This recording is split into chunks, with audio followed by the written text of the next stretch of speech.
Welcome to an exciting episode of Pete First Anxiety. My guest today doesn't need an introduction, but I'm going to give it to him anyways. Please welcome in the host of the Come On Man podcast, the one, the only Paul Bauer. Paul, how you doing, man? I'm so excited you're here, bro.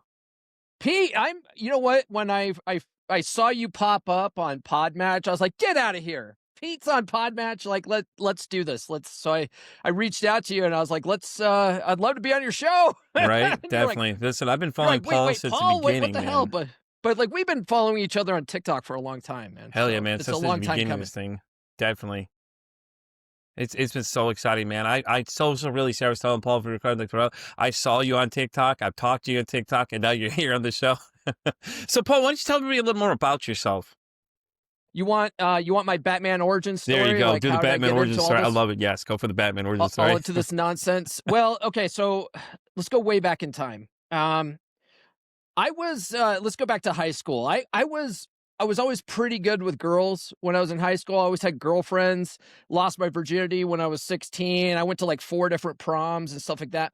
But I was always the kind of guy that had that sniper mentality when it came to women, which is like you go all in on the first girl that's nice to you, and you just get tunnel vision, and you just serially monogamously date, right? So it's like every girl you're monogamous with, and then you want to make that girl your wife, right? That's that was my MO, like all through high school. And then even after high school, I joined the US Navy when I was 18.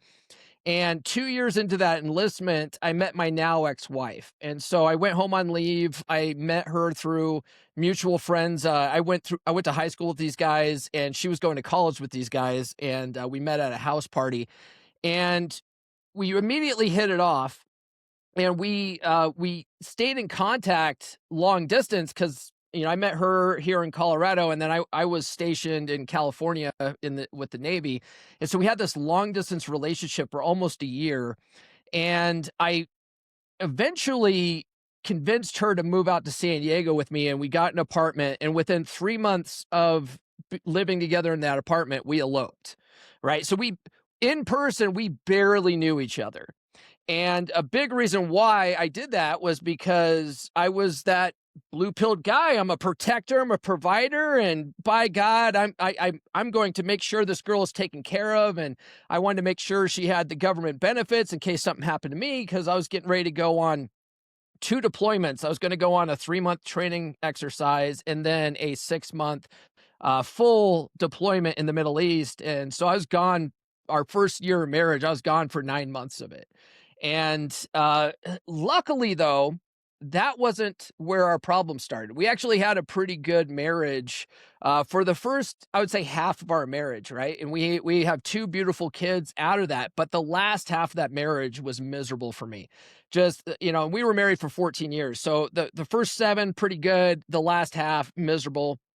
But I never would have quit that marriage because I was raised that, this is just how life is. You get married, you fall in love, you have some kids, and then everything else goes downhill after that. And you just live a life of quiet desperation. We all become Al Bundy. And so the last half of the marriage, like I didn't even like her that much. I would work, 17-hour days just to avoid going home. I would, there was nights where I didn't want to sleep in the same bed as her. So I would go in the garage, grab a cot, and go sleep in my office. I just didn't like her very much, but I never would have quit. And thank God, in 2013, a part of her exit strategy was convincing me that we needed to move back to Colorado to be closer to family. And so we moved out here to the western slope of Colorado because my parents retired out here. And so the plan, at least I thought the plan, was that we were going to move out here, put all of our stuff in my parents' barn, and then go look for houses on the eastern slope in Denver, right? While we figured things out. Well, she was just biding her time. So that was like the summer of 2013. She was biding her time until 2014, January, when a new alimony law was kicking in, where she could get the most amount of money out of me possible. And so she just drug her feet while we were looking for houses and stuff. Like nothing was good enough and all this kind of stuff. And then on New Year's, she like packed all the kids in the car, said, "Hey, I'm going to go visit my sister in Denver." And on her way out of town, like New Year's, like I think it was January 2nd. She filed for divorce on her way out of town and went out to Denver to go stay with her aunt in Denver and took the kids. And so, that was my that was a big like slap in the face, but at the same time, it was also a huge weight lifted off my chest because I didn't like her very much, Yeah, I right? was gonna say you don't like her anyway, so at this point she was doing you Yeah, a favor. but it was really scary because she took the kids, and I was like, I don't know if I'm ever going to see my kids again, right? So, um, luckily, just to not take up too much time with it and to get into details, I did convince her to come back, but we're both basically stuck out here in the middle of nowhere until the kids all move off to college or whatever. My daughter, she's already in college. My son's still got a couple of years left, but we're stuck out here. And that first year back on the dating circuit, being single again, now that we're separated, I just floundered, dude. I was 50 pounds overweight. I couldn't keep. I would have maybe a couple of first dates with women. I was afraid to make a move, and I just sucked. I just floundered on the dating circuit for that first year, and then near the end of the year in November, I met this gal that I call Red Pill Chick on my channel, and Red Pill Chick, she was kind of a chubby chaser. She was a really attractive gal. I like to sort of look at her like she's a Bizarro World Scarlett Johansson. Okay, okay, She like yeah, she kind I'm of looks following you. she kind of looked a lot like Scarlett when I met her, and but she was really into me. She was into heavier guys, and she was just super forward. And my old mentality with women just kicked in, and I just went all in on this girl. And I ended up in a year, a 4.5 year relationship with her. And the thing was, is that I immediately went back into my old programming. I went into what I call husband mode, where I Yeah, just thought, I already got her. I don't have to try anymore. And within 2 years of that relationship, she was checked out and she was trying to push me away, and she was looking for male orbiters and all this kind of stuff. And it took her about 2.5 more years before she found someone that she finally cheated on me with. And she was just acting so bad at the end that I ended up breaking up with her, and I didn't find out until like a year later that she cheated on me, So, but she did. And so that time, that was 2019.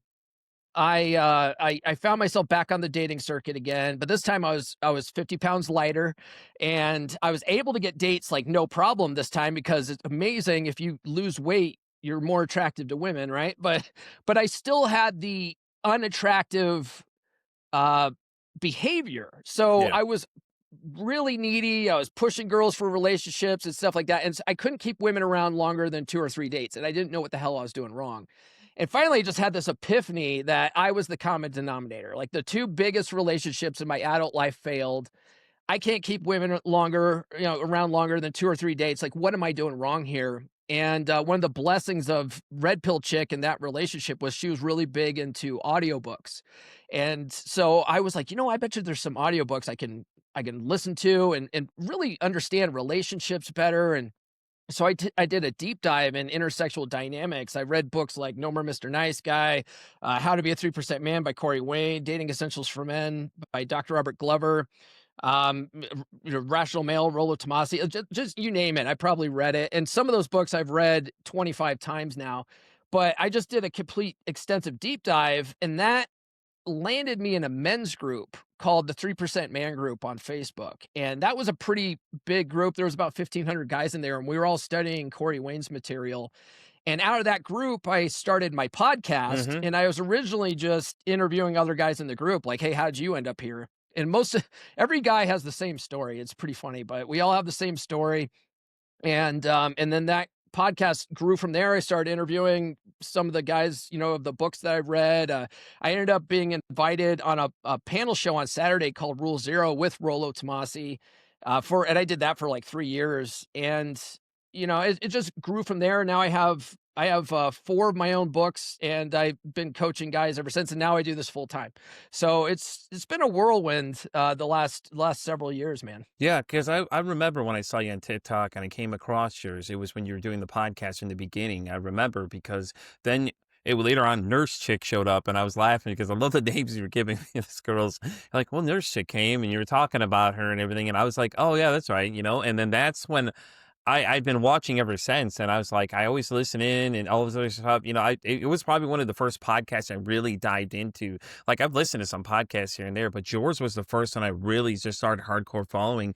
And then when on TikTok, yours was probably the first account I really got into because my kids were on there. So it's like, I wonder what this thing's all about. I got to get on here and check this thing out, you know. And I dove into yours, man, and then when you popped up on where we're at, I was like, "Holy shit!" I'm like, "I know this guy. Wait a second, is this who I think it is?" I had to take a surreal moment because I was like, "Holy shit, is this him?" I was like, "Get the fuck out of here!" But since doing my show, I've been doing it for about a year now. I did like 200 different interviews. Like I've interviewed some people top 1% in their respective categories. Like I've had a lot of people on this show, and it's been great, man, because I just get to have all these interesting conversations. So your new book, Get Her to Fuck Again, a red pill guide to fix a dead bedroom.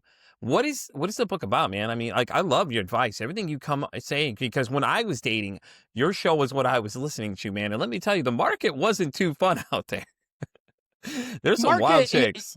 yeah, the market's wild, and it's really hard for guys to change their mindset about it Hmm. and have fun with it, right? And that's why guys end up in relationships that they don't want to be in, is because they hate it so much. They're like, "You know what? Screw it. I'll take any girl that's nice to me," you know? And Yeah, that's there's just the wrong way to date. And so it really does pay to change your mindset about it and have fun with it and treat every date like a science just a science experiment. Like, do I even like her or not? I'm yeah, testing for interest here and that kind of stuff. And then, some like, things don't work out and like laugh about it, like, "Oh, this is a catfish date. Great. Like this is practice time." yeah. And just really enjoy the process. But most guys just hate it so much they end up in relationships they shouldn't be in. So you mentioned Get Her to Fuck You Again.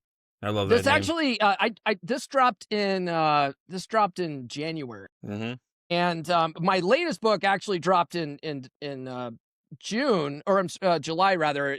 Forget That Bitch, and this one's a guide for breakups. Oh, okay. But this one, Get Her to Fuck You Again, is the one you mentioned. This one is a guide for guys that are in a dead bedroom situation. So they're married, their relationship's not going well, very much like the end of my relationship, where it just you don't you guys aren't getting along very well, and because you're not getting along, like the sex is dried up, like Yeah, your wife's not attracted to you anymore. A lot of that, the reason why she's not attracted to you is because you stopped being the attractive guy you were in the beginning. And now that she's not having sex with you, now a lot of resentment builds up, and now you hate her, right? And now because you're also not being the attractive guy, she's nagging you all the time, right? So it's just this compounded problem. yeah, And but but what are guys driven by? They're driven by sex, right? And so they're like, my wife's not banging me, and it pisses me off. I don't know what to do. And it's like, okay, well, let's get her to bang you again, bro. yeah. So the idea of this book is really like, you're married, you pulled the trigger, and I'm a big marriage is not a good deal for men, right? But if you're already married, there's a lot of risk with divorcing, and there's a lot of monetary risk, emotional risk. A lot of guys unalive themselves because Hmm. of this sort of thing. And Hmm. most guys don't end their relationship. Their wife is so sick of you that they are the ones that file for divorce finally. That's why like 80% of women file for divorce. Most guys are just happy to live lives of quiet desperation. I know I was that guy, right?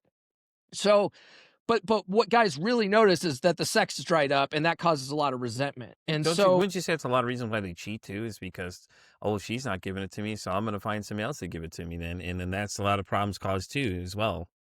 right, and you can, I mean, that's an option. Yeah. I don't tell guys what they should or shouldn't do. No, I you mean, that don't. is an option, but it doesn't solve the root cause Yeah. of why you went out and cheat and why your wife's not attracted to you anymore, right? And so my idea is, well, you're already married. You didn't get married with a woman that you didn't you didn't want to fix problems, right? Like, why did you get married if you're not going to try to fix the problem? So this book is all about trying to fix the problem. Okay. Okay. But sometimes marriages are so far gone that there's nothing you can do that'll get her engine going again, because she is just so disgusted by you. And so this book at least teaches you how to be that attractive guy again and work on your bad relationship habits now while you have the perfect sparring partner, that way, if it doesn't work out, now you're better equipped when you're on the dating circuit, right? Yeah, And then definitely. that's what this book is about. It's like, okay, you weren't able to fix things with this, so now now you're going through a breakup. Now you need to get over the breakup and become the attractive guy. You got to learn how to be attractive on the dating circuit so you can find the right woman this time. And then my next book is actually coming out in December. Okay, okay. It's called Keep Your Bitch, and it's a red pill guide to relationships. And so this whole series has been basically a which way series, right? You Yeah. either fix your relationship and then you need the book in December to keep everything going smoothly for the rest of your life, or you dump that bitch and you work on yourself and you find a better woman and then you need to keep that new relationship going. So it's sort of a which way series, really. It's I love how it, I man. I think figured it out. you're covering all the angles, though, because you're thinking of every which way possible. Okay, well, either you can fix this. Okay, well, you don't want to fix it. Here's some advice on what to do after this. You're better equipping guys, and that's how this has always been. You've never been the type to tell people what to do. Just like, listen, hey, if you're in this situation, this is what you should do. Like, if you're gonna be here, either commit or don't commit. Decide what you're gonna do. And that's what I love about you, man. It's like you never tell anybody what to do. You're just posing that point out there, like, hey, listen, is this your situation? Okay, well then you fall in this category. If not, this is the category you go into. And I love how the books go like that too. It's like, hey, well, here's this situation. Is this working for you? Okay, if not, I got this one right here for you to go this other way. And it's like you've thought of every which way possible. So how did you come up with that? Was it just like when you started planning this, you're like, you know what? I'm gonna plan this series. I'm gonna look at every possible angle, which you obviously did because you did a lot of research to figure out which way to go with things. And the books basically catch either way. Well, okay, well, if I can't help you here, I can help you here. Well, so the idea came last year because I released this book. I released this Yep. book. It's called Psychology Paradigm, and that one's all about reprogramming your subconscious to have more of a dominant masculine presence. It was a part of a series that my late friend uh RP Thor, a guy in the space named Yeah, I RP Thor, remember Thor. Yep, I remember Thor. Yep. yeah, so Thor wrote a phenomenal book called A Dominant Masculine Presence, and then right after that release, he did the audiobook for my first book. And right when he was done wrapping up the audiobook for my first book, he got diagnosed with brain cancer, right? No. And so he fought brain cancer for like a little over a year, and a part of that, he wanted to do a whole series on his dominant masculine presence, but he just couldn't anymore because of his brain cancer. So what he did was he reached out to a bunch of us in the space and said, "Hey, I've got this idea. I want to create an encyclopedia called The Essential Skills of a Masculine Presence, and I want you guys to pick topics based on the 7 P's of a dominant masculine presence from his first book." And so I was like, okay, well, I'll do one on psychology. And so I did one on Psychology Paradigm. And that was the first book that came out. And then there was like 3 or 4 other books that came out before he passed away. And so I think that's the end of the series, unfortunately, because he's not here driving that anymore. Yeah. But after I wrote this book, I really started looking into book marketing. Honestly, I was like, what drives people to buy books? And largely, they say don't judge a book by its cover, but It is essentially the everyone cover. everyone judges a book by its cover. It's the same thing. You make videos, you make TikToks and stuff like that. When you're marketing a TikTok, a lot of it comes down to the hook, right? You've got to hook them, and then you've got to keep them going through like open loops and stuff like that so that they watch the whole video, and it's all about watch time. Well, books are very much the same way. People absolutely judge books by their cover. And so I was like, I love Thor, but this is the longest title in the history of books, right? It's Right. The Essential Skills of a Masculine Presence, Psychology Paradigm, Mastering Paradigms, Reprogramming Your Mind, right? It's the longest. This is, he came up with the titles. It's almost like one of those banners things, just cruising across the top of the page, Yeah. and you're just like, oh, here it goes. But yeah, Well, no, I agree. he did that because he had this idea that search engine optimization on Amazon was important, and it is, but it's not important to put on the cover of a book, Yeah. right? So, for instance, we're going off on a different tangent here, but No, I'll you're tell you good. guys all about Let's book see. marketing here. So this is my girlfriend's book, Nurse Chick. She wrote Belly's Full, Balls Empty. I love Okay. it. If you go on Amazon and look for this book, all you see is Belly's Full, Balls Empty, and then in the subtitle area of of Amazon, there's this long description, right? That's search engine optimization, but it doesn't belong on the cover. Thor, for some reason, thought it belonged on the cover. Anyway, Thor cracked me up. so so then I was so then I was thinking, well, what should I write for my next book? And at that time, I was also working with a coach myself. I'm really big into self-improvement, Mhm. working with coaches. I'm a coach myself, and if you work with a coach who's never worked with a coach themselves, you might wanna question that because they don't truly believe in coaching then, right? So I was working with a business coach, and one of the things that we were talking about was what I liked about what I was doing, what I didn't like, and what I really liked doing was helping guys with their relationships, you know? And so then we started thinking about what do guys need most, and we ended up coming with this idea that man, guys who are married have dead bedrooms.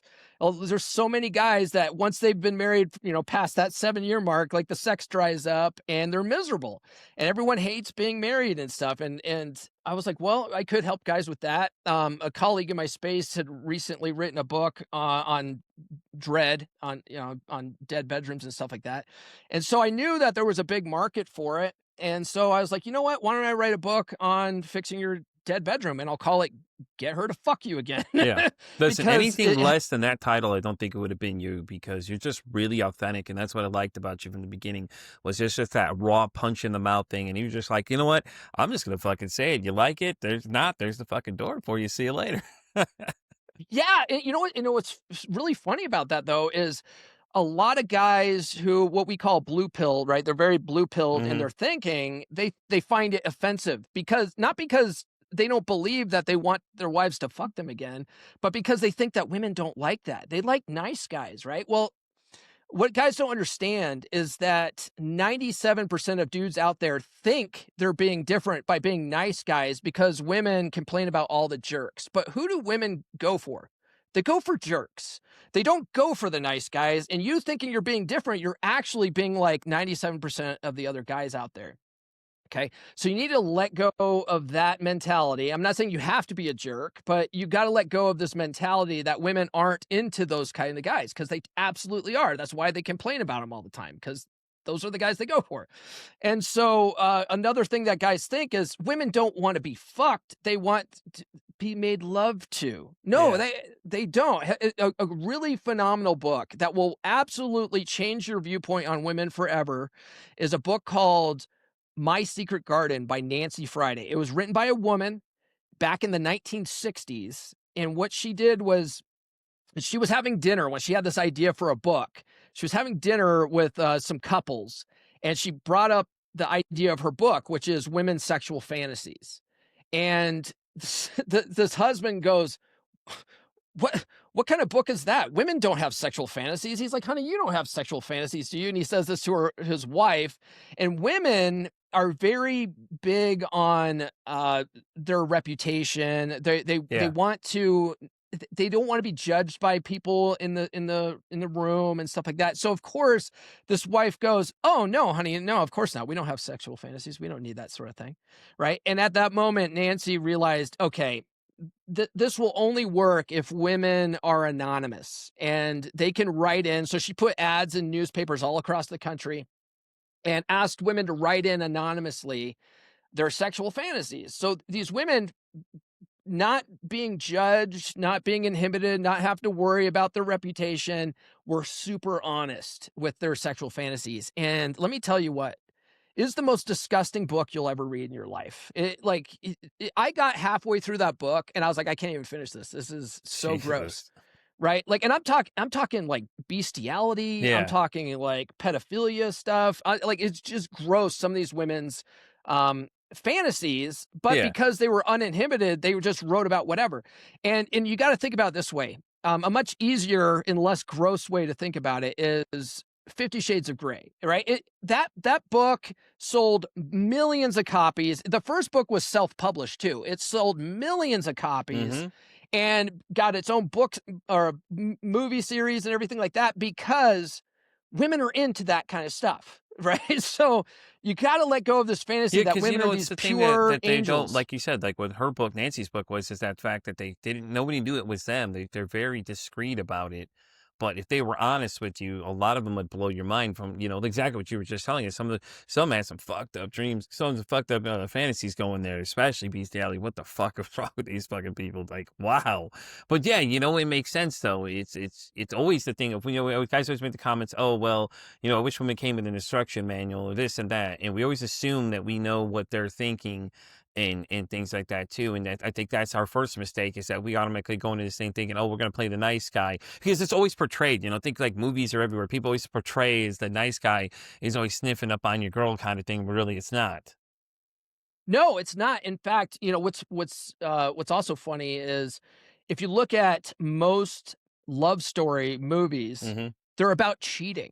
The woman's with a husband who is the protector and provider. He's doing everything like that, but she doesn't like him. She wants this other guy. Look at the Titanic. Hmm. Titanic, she cheated on her rich fiance with the stowaway kid, right? Like, because he was exciting and fun, and that's how women operate. Like, so, and that's where red pill gets a lot of hate, because we shed light on women's nature. And the thing about red pill, it's totally misunderstood. People think we hate women, and we don't. We actually love women for who they are, not who they can never be to us. They're not this idealistic fantasy that men have built up in our heads. They are just human beings that have certain sexual drives and stuff like that. And so we expose that.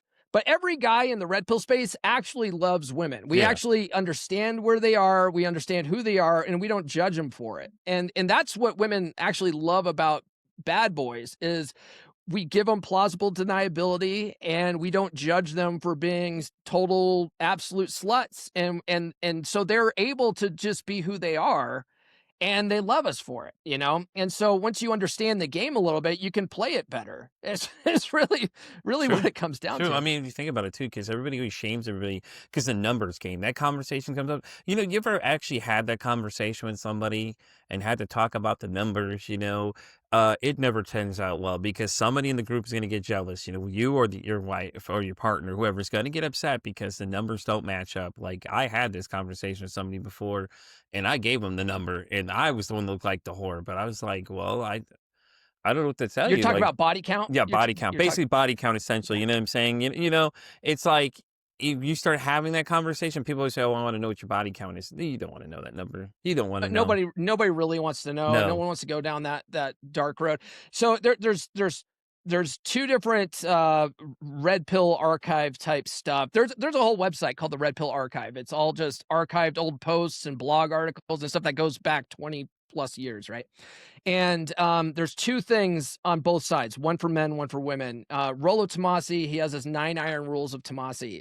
Iron rule number 2, which almost nobody quotes, it's about how men should never discuss their body count with the women that they're banging. It's a bad idea for men to do it, because for the very same reason. It creates a lot of jealousy and all this kind of stuff, and it's just unnecessary, right? And then there's one by a guy named Archwinger that not a lot of people are familiar with. This guy Archwinger, but the guy's a goddamn genius. I had him on my show once too.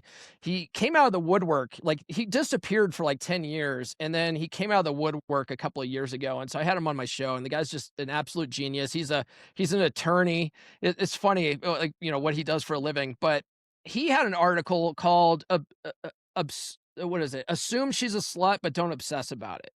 And that one's basically about how society encourages women to not be honest about their body count numbers, so women won't be honest with you about it. So you can ask her, but no matter what number she gives you, you'll never truly know. And some guys try to do this nonsense math where they're like, well, whatever number she gives you, you multiply it by 3 or something. Yes.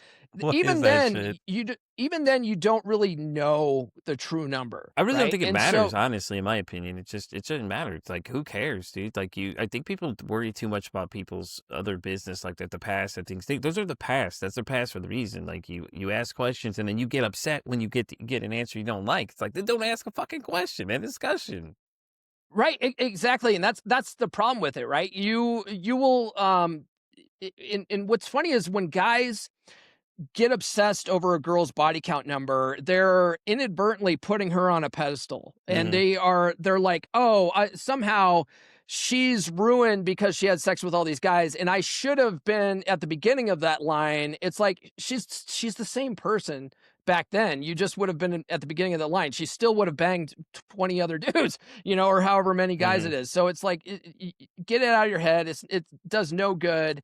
And now there are studies that show that body count does ruin a woman's ability to pair bond. Okay. So women that do have really high numbers, they do have a hard time being in committed relationships just because their dopamine receptors are broken. And that's been shown with studies. The thing is you'll never know. You will never know, so there's no point obsessing over it, and all you can really do is just see how she treats you. Does she show up? Is she loving? Is she caring? Is she investing in the relationship? Because if she's not doing any of those things, well, that tells you everything you need to know, and you shouldn't be in a relationship with this girl, But worrying about some arbitrary body count number is Right. just gonna drive you insane. It's Exactly. that's all it's gonna do. So for the fellas at home, Paul, do you have any advice from? I mean, you obviously do. Do you want to give them some advice? Some great tips for someone if they may fall into some of these categories. Like relationships or not relationship wise. I'll say this, if you're in a relationship right now, you need to constantly game your girl. There's no finish line. There's no mystical finish line. Just because you're exclusive with her doesn't mean you've reached a finish line. Just when you put a ring on it, you haven't reached the finish line. There's no buffer from the sexual marketplace. People still cheat and all this kind of stuff. But a lot of guys have this idea that once I put a ring on it, she's protected from all these other dudes in the sexual marketplace. I've locked her down. That's not true. So the only way you can keep that going long term is to continuously game your girl for the rest of your life. That's it. Okay. If you don't like doing that, if you are like, oh God, that sounds exhausting, well then relationships just aren't for you and you should just be on the dating circuit. Okay. And then you could just spin plates forever. But then you still have to game women. In fact, it's even harder now because you're going to get a lot of women that aren't going to like your game. And so it's going to be a numbers issue. And I mean, sure, the more you date, the better you get at it, but still, nobody bats 1,000. Even if you read the book The Game, the pickup artists, they weren't being successful with every single girl they were running their program on. In fact, they were looking for specific women that had certain characteristics. They weren't going up to church girls on the street at the supermarket or whatever. They were going to clubs looking for girls with revealing clothes and big hoop earrings and dressing all slutty and stuff like that. They were running game on specific type of women.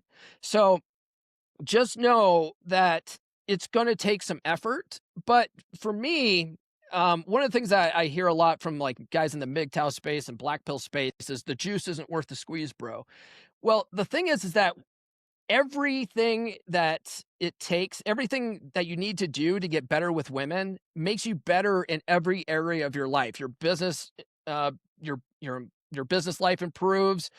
You make more money. You dress better. You're in better health because you're in better physical fitness. It's just overall everything that you're going to do to be an attractive guy to get women makes you more successful. So the juice to me is 100% worth the squeeze, whether you have a woman or not. Yeah. So you might as well do it. I think the effort part's where it kills a lot of people. They're like, I got to put effort. You got to put effort in anything you think about it. Like you just said, relationship, got to put effort in it. You got to constantly be on your game.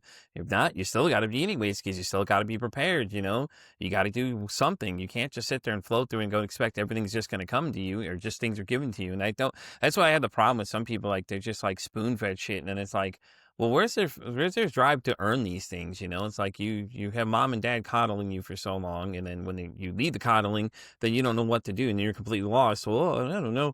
Oh, well, woe is me. Woe is you. What are you doing to change your situation? When everybody says like something's wrong, like woe is me, da da da, all these other posts, and you're constantly thinking the same thing. What are you doing to change that situation?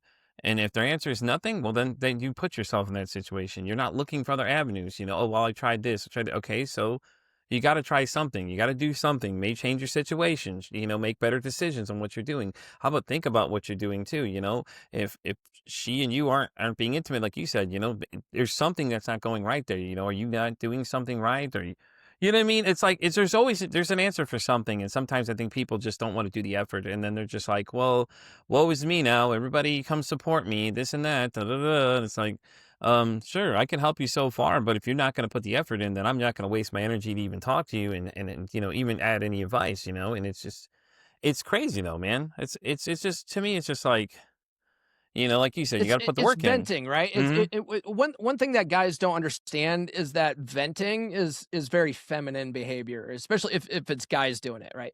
Uh, and why is that? Well, if you look at how women solve problems, they don't solve problems. They emote. They complain, they emote, and then they listen to the words coming out of their mouths, and then they try to analyze how they feel about the words coming out of their mouths. And then once they've talked enough to where they feel better, then they're happy and like they have solved nothing, right? And so when guys do that, they're acting like women.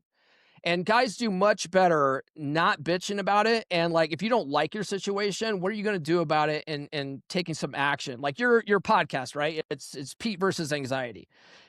The thing about anxiety is thinking causes anxiety, but Hmm. action cures it, right? Yeah. So if you're a kind of guy who's just all up in your head and you're bitching and moaning but never doing anything, yeah, that's going to cause either anxiety or depression.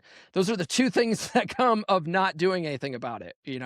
And so it really it frustrates me when guys do that sort of thing where they just complain and whatever and they never do anything, because you can't help a guy like that. They have to eventually participate in their own rescue. Otherwise, it's like, dude, shut the fuck up. All right.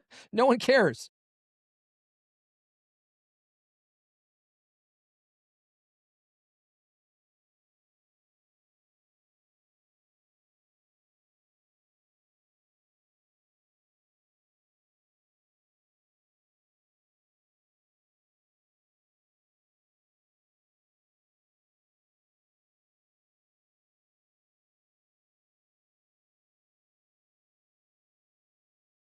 A lot of these people in these dead relationships, and you're just like, why do you say, well, I'm kind of stuck? You're not Well, stuck. the problem with that is men and women communicate differently, Hmm. and that you often hear communication's the key to a healthy relationship, and it would be if men and women communicated effectively, but no one communicates No. effectively.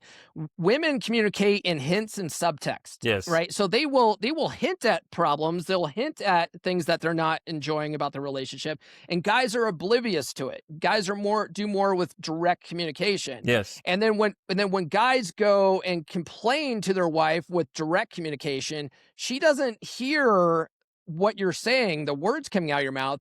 All she hears is your tone and body language because that's what she's paying attention to. And she just looks at it like whining and complaining, and it's unattractive behavior to her. So she doesn't want to have sex with you now, right? So guys are trying to communicate. They're getting frustrated that their wife's not listening, but they're not speaking her language, and Hmm. vice versa. So I often say, "Don't talk about it, be about it." Right? That's why, like in my dread game, if you see my dread game videos lately, it's about your marriage counseling will tell you to communicate more, and that's not working, and that's why marriage counseling doesn't work. Right? For a guy, you have to become an attractive guy again. You have to be attractive and don't be unattractive. So it's all about action and what are you doing, and that's what gets her to come back around. It's not you can never negotiate your way back into her panties. It doesn't work. No, I agree. So, I agree. I think that's a great point there. You can't. It's not a negotiation in the first place. You're not negotiating a goddamn contract here. You do something, and I think that's the hardest part for a lot of people is to do it. And then it's always, oh, I have 10,000 excuses. So, I did want to ask you though, what started your podcast though? Was that the whole goal from the beginning was to just better understand where it is everything happened? I never even asked you this whole interview. That was going to be one of my questions for you. well, I mentioned it at the beginning because the podcast started out of the men's group I was Oh, in, that's and right. Never mind. You're right. Sorry about that. You're right. no, Yeah. no, no, but that's good. Like, because I had this epiphany one Yeah. day because I this isn't my first rodeo at podcasting. I had years ago I did a tech podcast called Tech Chop. It's still out on YouTube. You want I talk about how I was 50 pounds heavier. Go look up Tech Chop after this. You'll see exactly what I'm talking about. I was a fat fuck, dude. I was so disgustingly fat. Yeah, I had So one prior to anyway, this too, so I hear you, man. yeah. It's been fun, man. So that was so even before Tech Shop, I had a blog, and that the blog's still out there. It still gets like 100,000, page views a month or something. It's Mm. called BauerPower.net. And the reason why I started my blog was because I was just getting into information technology because I retired this year from IT, but I was doing IT and I was just getting into it and I was loving it, man. I was learning like Linux, I was learning hacking, I was learning, information security and all this kind of stuff. And so I just like everything I was learning, I was coming and telling my wife because most guys don't have friends, right? They have girlfriends or wives, and then they make their wife their sole source of socialization. And I was that guy. So I'd come and tell my wife about all this nerd shit that I was learning, and she couldn't give a shit less, right? And and that hurt me. That like most guys, that hurts that my wife isn't taking the interests that I have, right? And so I got mad and I was like, you know what? Fuck it. There's this whole thing called blogging out there. It was like all new. Blogging at that time Yeah, was I new. remember that. Yep, And, yep. and so I was like, I'm going to start a blog and I'm going to write about everything I'm learning. And so for years, I was writing on that blog all the time. I've got an article I wrote on how to configure a Sonic Wall firewall with a Cisco phone system because I had to figure that out and I was trying to work with Sonic Wall and Cisco and neither of them knew about each other's idiosyncrasies, and so none of them had a knowledge base on how that worked, and I figured it out and made it work and wrote a blog Oh, it's article like and I'm sent it fixing to your both of problem, them. guys. Don't worry. Yeah, so I sent it to both tech support teams. I said, "I figured it out. This is how you don't do it." And, I don't know about Cisco, but SonicWall added my blog article to their knowledge base, right? That's awesome. So I've written stuff like that. Well, out of that, around God, I don't God, how it must have been 2006, 2007, I don't remember. Um, 2007, I think. Uh, this whole concept of IPTV was coming out, right? Like the YouTube was being big. Yeah. People were making YouTube channels. There was a show called Rev 3 or a platform called Revision 3, and they were doing all these, video podcasts basically. And I was like, oh, that looks awesome. I'd love to do that. So my friend Sundance and I decided to do Bauer Power TV. And out of the blog, we started making really shitty videos. And then I didn't like working with Sundance that much just because, he was too busy all the time and he Yeah. just wasn't that committed. And it was for my blog anyway. So I sort of cut him out by changing the name of the show to Tech Chop. And then Tech Chop was just a solo show and I was doing it monthly and I loved doing it, but I got sponsors, and the sponsors want you to do at least one episode a week, and that became a full time job of coming up with new content. It was such a drag that I just like this isn't fun anymore. It was like a second full time job that I just wasn't enjoying, so I Yeah. stopped doing that. I tried doing a political podcast, just an audio only. That was a grind. That wasn't fun, so that died really quick. But when I was in the men's group for the 3% man group, I mean, I just love this stuff. I loved intersexual dynamics. I could talk about it till I was blue in the face, and I was like, I should try a podcast, but I know what not to do now. I know, like, a lot of heavy editing and green screen work is a grind, and I don't like that. I like evergreen topics that never go away, so I don't always have to look for the latest and greatest new thing. And so I was like, "Okay, I'm gonna try doing the podcast." So originally, this podcast was audio only because I was like, Yeah. I I don't wanna do remember in the any beginning it video was audio. editing and Yep. stuff like that. And so then I started, because I was recording it on Zoom anyway, and, I was dating a girl named Marine Corps chick at the time. Hmm. She was doing TikTok videos, and she would put out the dumbest TikTok videos, and they would go viral, right? Like, and I was like, "Well, if I could put out good content, maybe I could go viral too and actually promote the podcast and get listeners." Because that's the thing too that turns people off from podcasting is it's in the beginning no one's listening. So, but it's actually a blessing because no one's listening. You actually have time to Yeah, to exactly. to Yeah. to improve, right? So, so I started doing TikTok, and then I was like, well, I might as well put this shit on YouTube. And so I started putting the videos on YouTube, and it just blew up from there. And because I love doing it, it was really easy to be consistent with it. And at first I was putting them in the can. You're pre-recording this, right? Like this isn't It's live. pretty pretty. Yeah. So that's how I would do it. I'd pre-record it and I could like put a ton of videos in the can and schedule it out for That's months. exactly That what I'm way doing. Yeah. that way, if I get tired of it, I can take a month off, and it's still episodes are coming out on a consistent basis, and it was easy, and it was just like, man, this is a fun thing to do, and so it's been really easy to stick with. And then I started doing it live because a guy named Aaron Clary in the space, he's pretty well known. He's got over 100,000 followers on YouTube. I went hiking with him up in South Dakota, and I was picking his brain, because he's been doing this for so long. He's written like a dozen books, and I was just like, so you think I should do live streams? He's like, oh, you got to do live streams because that's how you get the super chats and stuff. And so I ended up starting to do live streams, and then I realized, man, doing live streams is actually easier than pre-recording because there's no editing. It's just you do it on the fly and it's done, and the work is done already. And so I've been doing live streams like I pretty much for the I last 3 started years. out doing live streams, and then I found pre-recording is better for certain topics in this space because that way you can edit out. That way you can go back and edit certain things, especially when suicide came up as a topic. Okay, so I did a couple videos. There's a woman I had on. Me and her were discussing our conversation, and something got said in the conversation, and she was like, "Can we cut that part out?" Without a question, we'll cut it out. I'm not even that mad about it. I agreed. I didn't like it either. And that's why I pre-record. But the same reason that you had is that I could be weeks out. So if I have something come up, like my wife has been dealing with some things, so I had to cancel with a bunch of people. But I am booked out to like February with just people that want to be on here to be recorded with me. And, and I take other people outside of the general side where I go because I like any interesting stories I can get. And for me, it's like the editing part on this, what I'm using now. It's a breeze, man. About 5, 10 minutes, I get that video ready to go. Unless there's something I know I don't need. Like I'll mark if there's something that comes up in a conversation I'm not sure of. So this side, I know what to go back and look at really quick. There is an episode I'm having that questioning of like, I don't know if I'm going to release the conversation now because I feel like we get a little wild for this topic of what we're in, because you got to be careful in the space I'm in because authenticity is really big with the mental health area.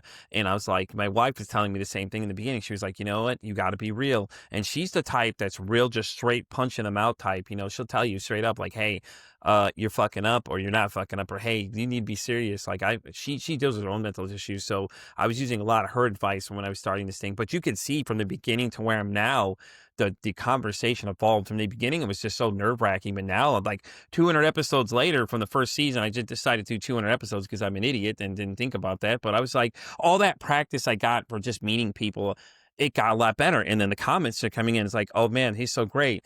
Okay, I love Pete. His conversation is really great. And then people are reaching out to you. And you got people reaching out email. It's like, oh God, what is going on here, man? This is crazy. You know what I mean? And then I get to meet people such as you and other people that I've been seeing like videos on YouTube, like Dr. Jen Bellinger. She's an expert at BPD.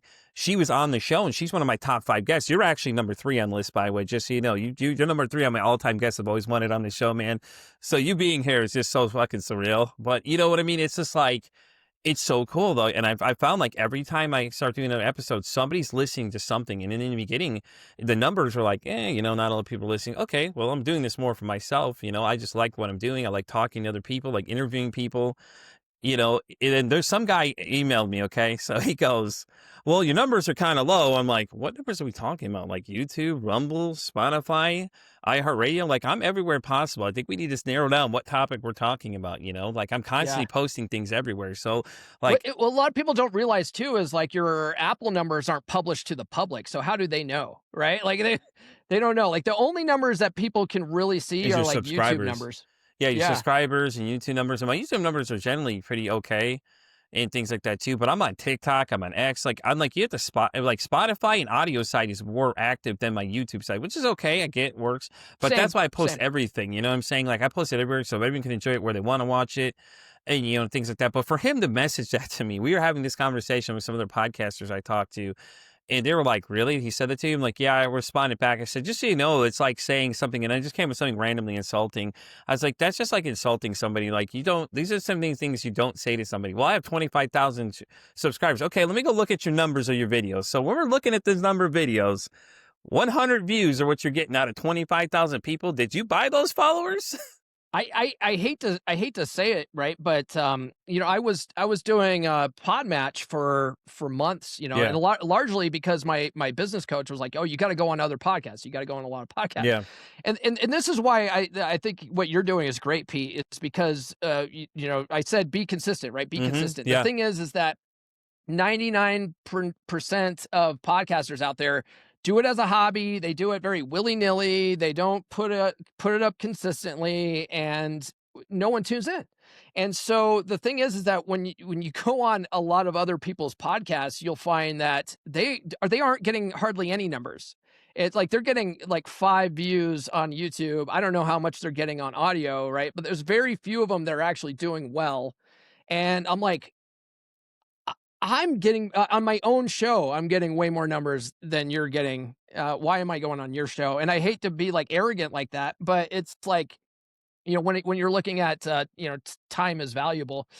Mhm. It's like, Mhm. okay, I think Podmatch is kind of a waste of my time because, most of the podcasts on there aren't as consistent as, like, you are, Yeah. And so that's why people tune into podcasts is because they like an episode and they go, "Oh, this guy does it every" I don't know how often. When do you publish? Three days a week, Monday, Wednesdays, Friday. That's how much back recording I have. But I drop them consistently, same time, everywhere at once. This season's different than last season. Last season's just a clusterfuck of a mess. Near the end, I just pushed out a bunch of stuff. I was like, yeah, I got to get all these interviews out because these people are gonna get pissed. They interview and I didn't post it. So I'm like, fuck it, I'm just gonna do it. Season 2, I'm gonna have a new game plan. I've got the intro, and I got the rights to the song and the intro from the band Let Me Bleed off of TikTok. Actually, it's funny too.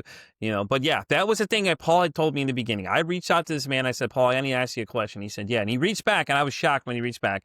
I said, hey, listen, I'm going to start a podcast. What is your best advice to me? And he goes, stay consistent. And ever since then, that's been my mindset since the time that Paul had said that to me. And I tell anybody new that gets into this space, and listen, I'm going to be honest with you. You need to be consistent. Figure out what day of the week you can manageably go to and drop an episode every week and keep going, and be consistent where you're dropping these things. Like pre-recording may be a better option for you versus doing lives. Like I have a friend, he does a live one called Rock and Recovery, but he has the time to do it. But if you don't have the time to be consistent, this way you can keep your numbers just keep flowing, the things keep going, and that way you go and people know where to find your episode every single week. Because that's the thing with podcasts. I was like, some of them are following, like they just die out, and it's like, damn, what happened, dude? I was enjoying this, and all of a sudden nothing comes back. Oh, we're taking a break off it. So then pre-record like months in advance. It's not that hard to Yeah. do. I got the idea from a friend. She runs a show called The Shit That Goes On in Her Head. This woman gets 2 million views on her podcast. And she's telling me all this nuggets of advice, and I'm taking notes the whole time. Every time I meet anybody in the top 1% space or those tops, I'm always taking notes on this side of the screen. They don't even know what I'm taking notes of what they're saying to me. I did the same thing, when I was on, Rule Zero for 3 years, and, I was working with Rollo Tomasi and Ryan Stone and guy Rich Cooper. I don't know if you know Rich Cooper. Hmm. Rich Cooper and John MLD, they all came out of Rule Zero, and so just being able to sit under that learning tree of guys who have been doing it forever and be like, "So what are you doing?" Like, and just learning how they're writing books and how they market their books. I was just silently Yeah. back here taking notes Right. because, And the you know great thing about interview podcasts is that you have a new connection to these people. So if you need something, ask them questions, reach out to them. I have a Rolodex of just people I can reach out to that I can ask questions to. And I've used it several times for other people that needed help. And it's been great.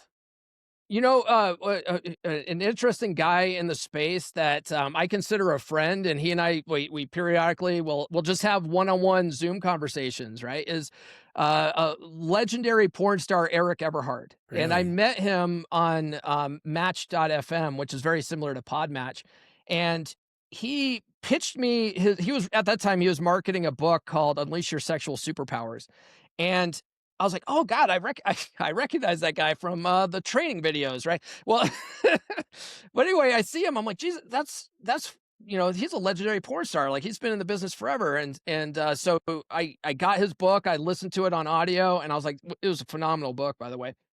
I had him on, and he and I've just stayed in contact, and he's just been a really good dude. He did a private seminar for my Wolf Pack, which is my men's group. Hmm. He offered to do that, and did that for us, and that was awesome. Yeah, the just being able to network in the podcasting space is Well, that's funny huge. because they call me the master networker because a lot of people I talk to, I end up hearing my name pop up again. And that's the other thing, too. It's like my name pop. We had a conversation. There's a girl in our group that has 62,000 followers on YouTube, and she says my name appears more than hers does in most people's mouths. She's like, I hear your name on a consistent fucking basis. And I'm like, huh? She's like, yeah, between you and this other guy, I hear you guys' name pop up all the goddamn time. I'm like, I must be doing something right, you know? And like, funny thing was when I recorded the first season of the show, the first half of the beginning of this thing, really in the early on, another girl who had way bigger following, and I did mention my name in one of her episodes, and I was listening to it because a friend of mine that I made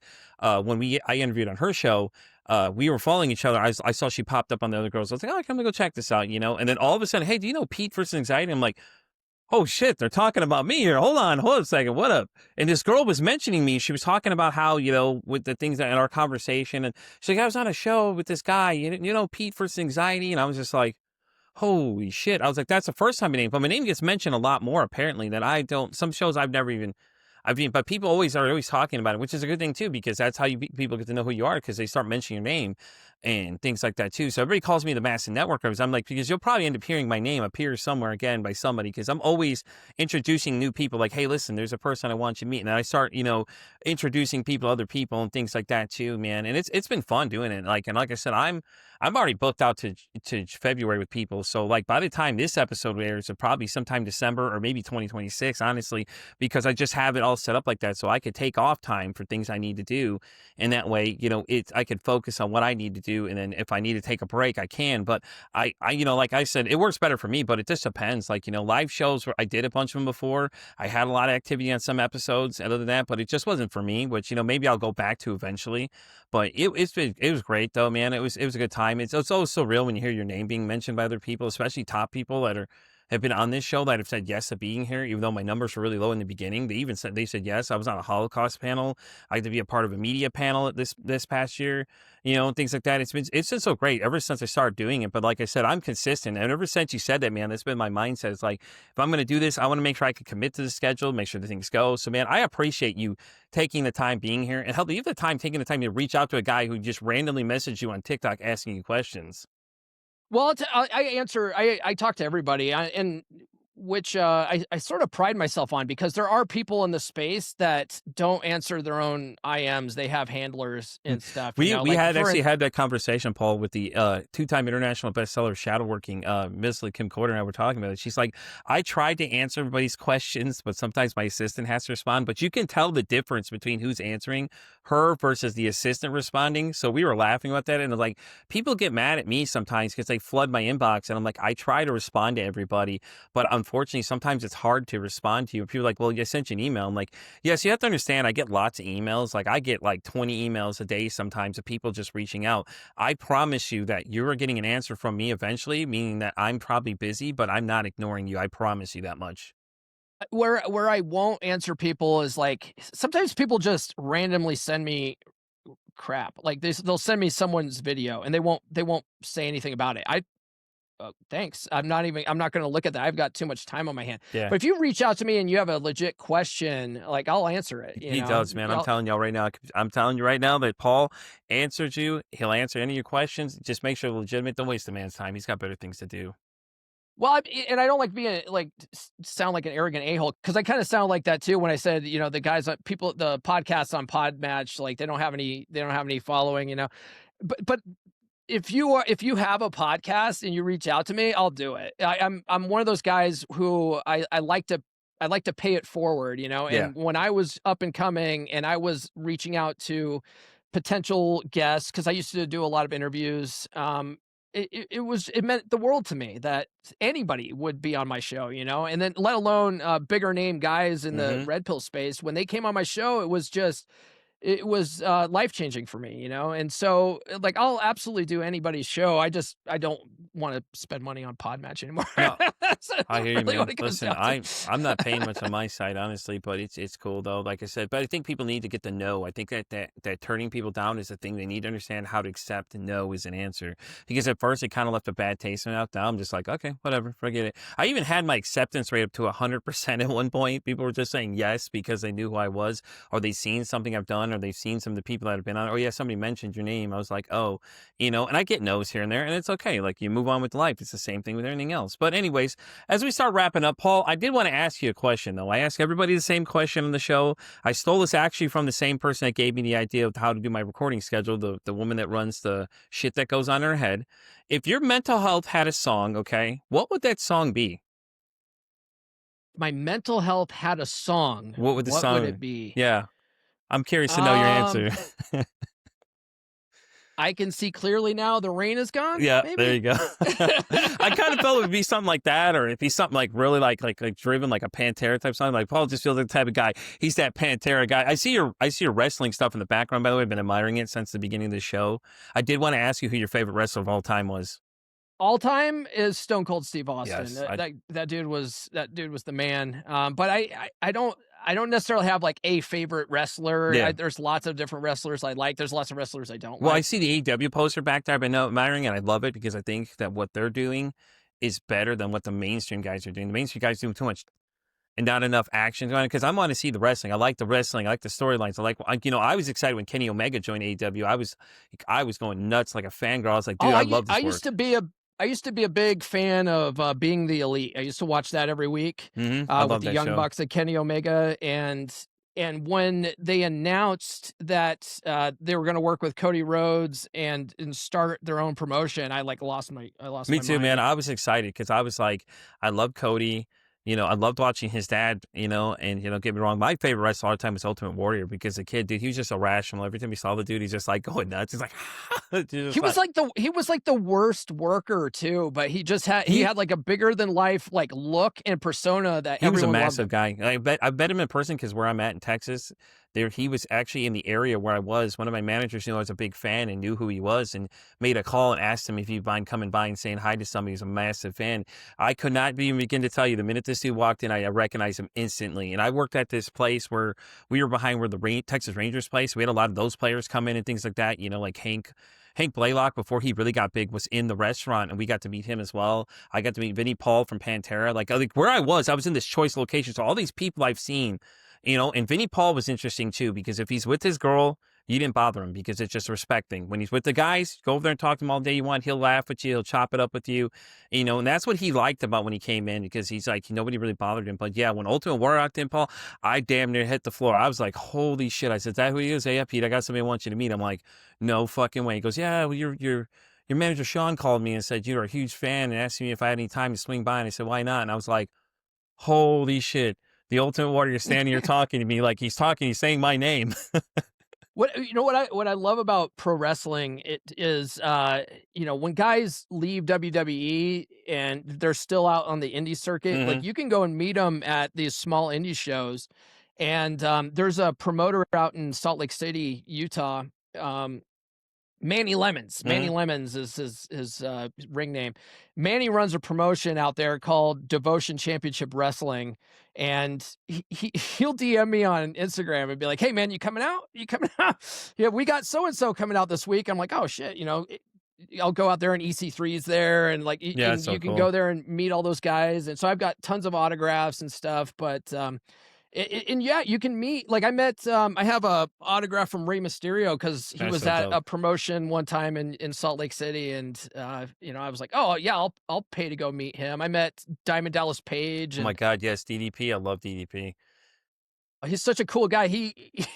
When it's funny because my girlfriend, nurse chick, I brought her out there and we met DDP. We met oh god, the Walking Weapon. What's his name? Josh There you go. Alexander. Yep. When he was the Impact World Champion, like we met him, and she watches wrestling with me, but seeing him in real life, she just didn't know what was going on, and she was just like a deer in a headlight. And she didn't realize who DDP really was until I showed her. She goes, "Oh my God, that's the guy!" And then she heard Josh Alexander was coming to the ring. She goes, "Wait a second, the Josh Alexander?" I'm like, "You fucking shook his hand." What do you? Yes, My wife's the the same way Josh though Alexander. because I'm a big anime fan, Yeah. and like I have a lot of Dragon Ball Z pops and those things. I haven't signed. We went to when we started dating. She got me in. She's from like the east part of Texas, so where she's at, the voice actor from the original Dragon Ball series and the Kid Gohan's voice actor was there, and she didn't know who it was, but she was just like, "Hey, listen, I know this was something you're into. Do you want to go check it out?" I damn near freaked out, and then when I saw her, she was just like, she was kind of the same thing. She was like excited for me because she didn't know really who that was. She's like, "Who's that?" I'm like, she does the voice actor, those characters right there. And she was like, she understood that it was something very important to me, which I loved. That was Yeah. great. You know, it was a very touching moment for her to do for me. I got her to sign it. I'm watching her sign it. I'm having a fucking heart attack. But I found out though that Zordon from the Power Rangers is actually from that same part of town too, because there was a guy that owns a retro store that was in town. I was talking to him for a little bit and he said, yeah, you know, Zordon from the Power Rangers, you know, that guy that makes that voice. Yeah, he was a part of a theater production with me. I was like, get the fuck out of here. He's like, yeah, well, we're going to invite him next year to come to this little con. And it was a little small one too, you know, and we're close to somewhere It's in Dallas. We got some other promotion yeah. here where, Sabu used to come in all the time. Yeah, it's such a small world, man. When I got out of the Navy, I did door-to-door office supply sales for a while, and the company I did that for, the original Red Power Ranger Oh he no, worked for them. He worked for them, that's like, so doing that cool. door-to-door office supply sales. So when the Power Rangers dried up, he had to go get a real job, and he was doing door-to-door office supply sales for a long time. It's actually kind of a funny story. Right. Well, guys, we're going to wrap up this episode of Pete for Anxiety. Paul, thank you so much for coming, man. I appreciate it. I had an absolute great time hanging out with you and everything like that. Do you want to go let everybody know where they can find you? Plug your website. Obviously, the podcast is available on Spotify and Amazon. Go check out Come On, Man, guys. Trust me, Paul's got a lot of great information for you. If you like YouTube, check out the YouTube channel. He's at pretty much everywhere you can be. Yeah, you can find me and social media and my books Well, and don't forget to plug where courses. your group is, too, your Wolfpack group, where people can find that as well, because we'll get a Yeah, link for you can that. find Wolfpack on there. If here's the thing about men, right? Men don't have other men to talk to. They have maybe they have a church group or something like that, but you got to understand that most advice you get are from people that have no clue how to run their own relationship. And if you join the wolf pack, it's all guys studying intersexual dynamics, and it's guys that have fixed their marriages, or they've come out better on the other side and they're in phenomenal relationships. And you go in there and it's just guys swapping notes constantly about this stuff. And so we get together once a month, or at the time of this recording, we're having our hangout on the Thursday. But we have hangouts once a month where we get on a video call and we all just like drink beer and talk about guy stuff. And most guys have no outlet outside of their relationship to talk with other dudes. So if you go to comeonmanpod.com, you can find Wolfpack there. You can read my books. You can find the podcast. And that's where you'll find all my stuff. There's a free audio book, a free digital book, too, isn't there on there? I think I saw it earlier when I was checking it out. Yeah, I've got two free ebooks on there. One is called She's Made You Weak, which is all about why you're in a dead bedroom situation and why attraction erodes in a long-term relationship. And then um if you're going through a breakup and you need to move on, but you're still like, I want to try to get my ex back, I've got a free ebook there called Fine, Here's How You Get Her Back. And it's a 7-step process, a proven 7-step process for getting your ex back. But the thing is going to get your ex back always ends the same. Always. It's like trying to read a book hoping for a different ending, right? And so that will tell you how to do it, why it works, but it'll also explain why it's a terrible idea. And so both of those are available if you go to comeonmanpod.com. Hell yeah, I love it. And thank you again, Paul, for being here, man. And we're going to wrap up this episode of Pete Fritz Anxiety. I'm Pete Fritz Anxiety on X all the way down TikTok.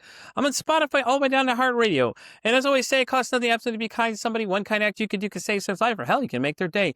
I'm Pete Fritz Anxiety signing off saying, don't ask how your day is, to say, hey, how's your mental health today?